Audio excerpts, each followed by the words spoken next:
You see, David Coburn and Russia Today have both been in the news recently for different reasons, and as it happens, I happened to be interviewed by Russia Today about David Coburn recently. And I think the final report that they put out wasn't entirely unfair. The only thing is that they had Coburn before me, and then Coburn after me, and also John Gaunt after me. John Gaunt is a UKIP supporting podcaster who appears to have only recently worked out that someone had been making fun of him on his Wikipedia page and had it changed, but that's another story. Now, what had happened was that Coburn had said something about Berwick becoming the new Calais, and I had treated that with the absurdity that it merited by tweeting something about, alright, well, we're all going down to Berwick for cheap booze and fags and stuff. And the guy from Russia Today had obviously seen this tweet and asked me if I'd come on and like to talk about it, to respond to Coburn. Now, he recorded the interview, but a little bit surreptitiously, so did I.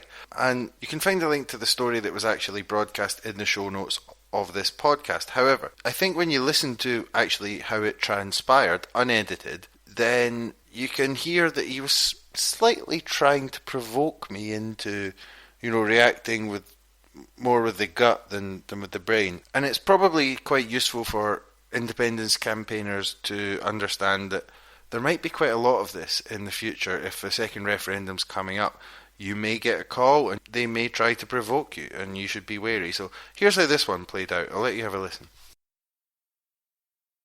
Frame. Could you just point the webcam down a little bit, for example? Yeah, that's great. I think that's better. That will do. Okay, cool. So are you ready to go? Yeah, more or less. Alright, mate.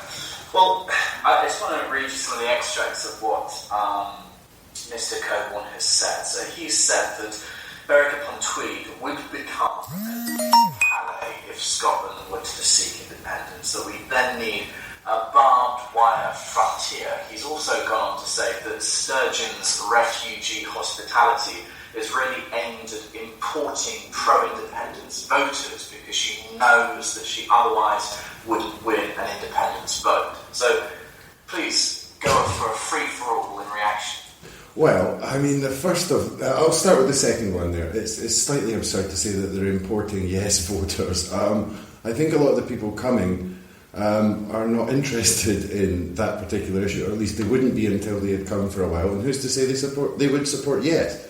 They might or they might not.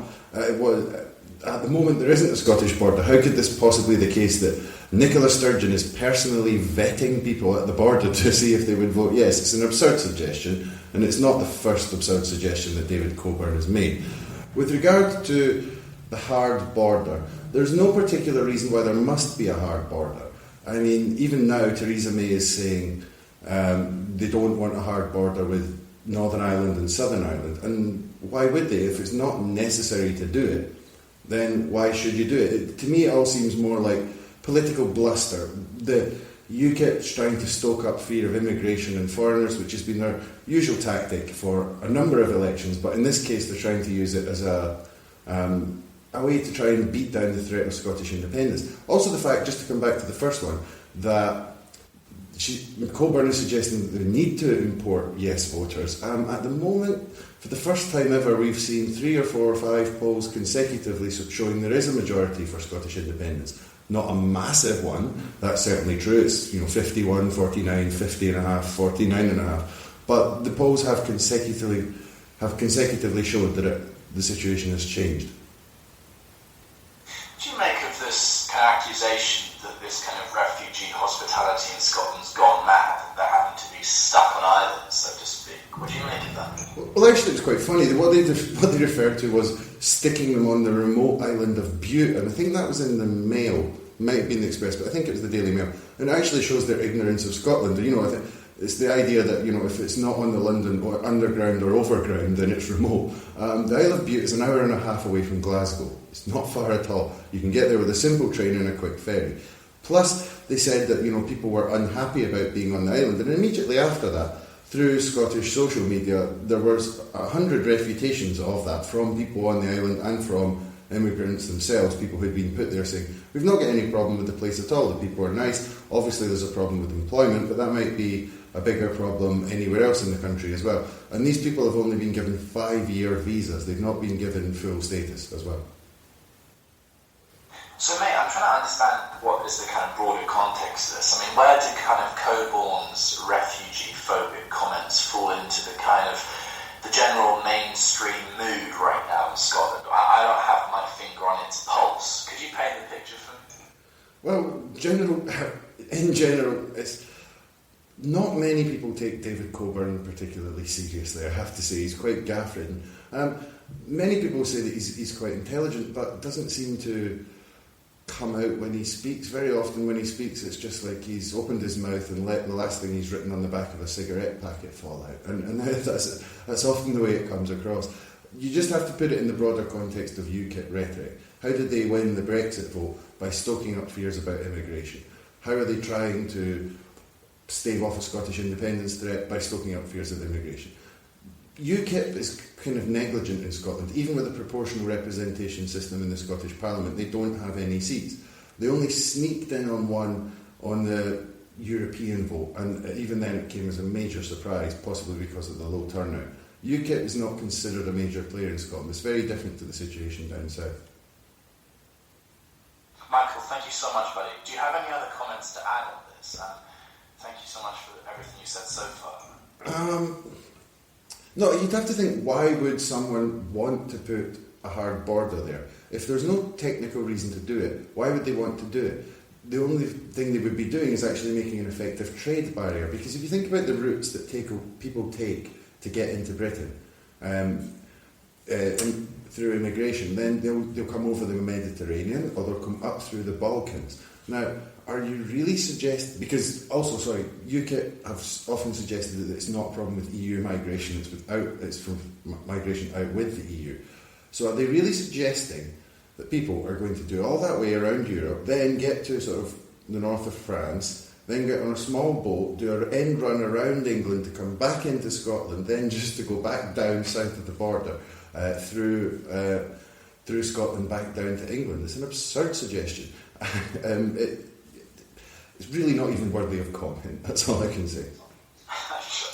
And to residents of Berwick-upon-Tweed who might be anxious and feel worried after hearing these UKIP comments, your message to them?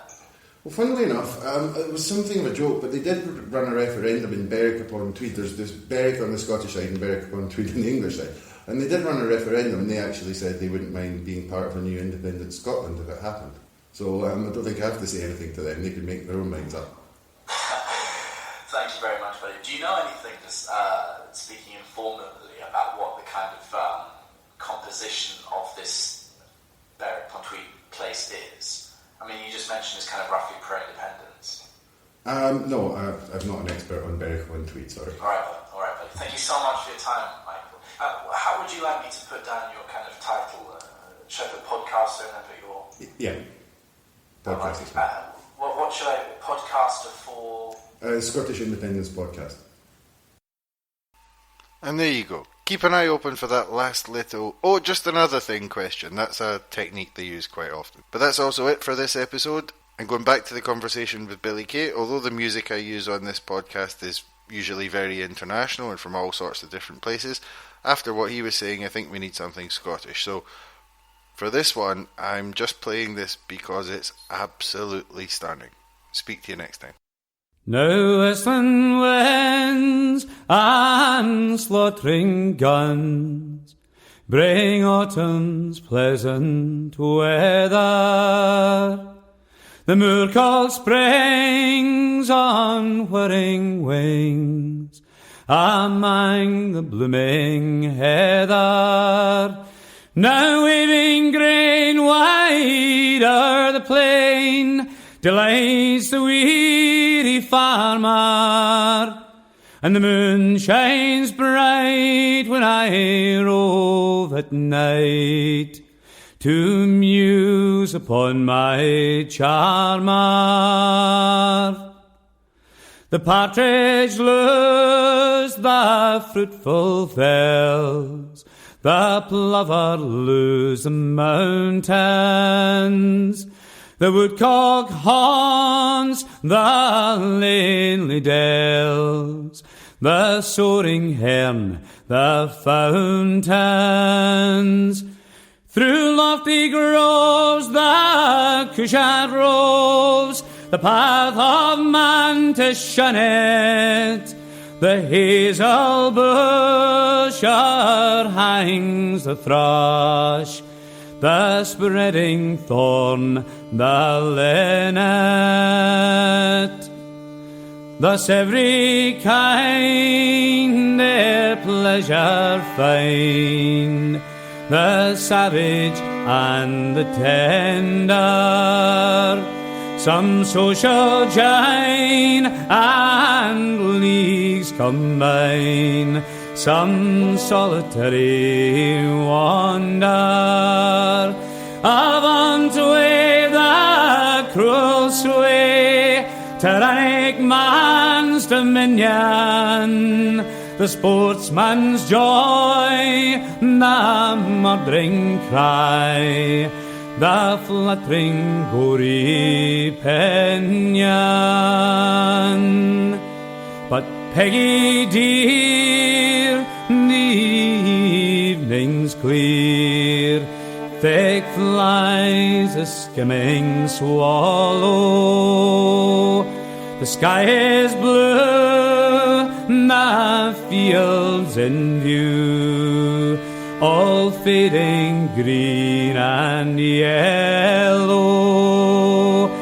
Come, let us stray our gladsome way, and view the charms of nature, the rustling corn, the fruited thorn, and every happy creature.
We'll gently walk and sweetly talk till the silent moon shines clearly.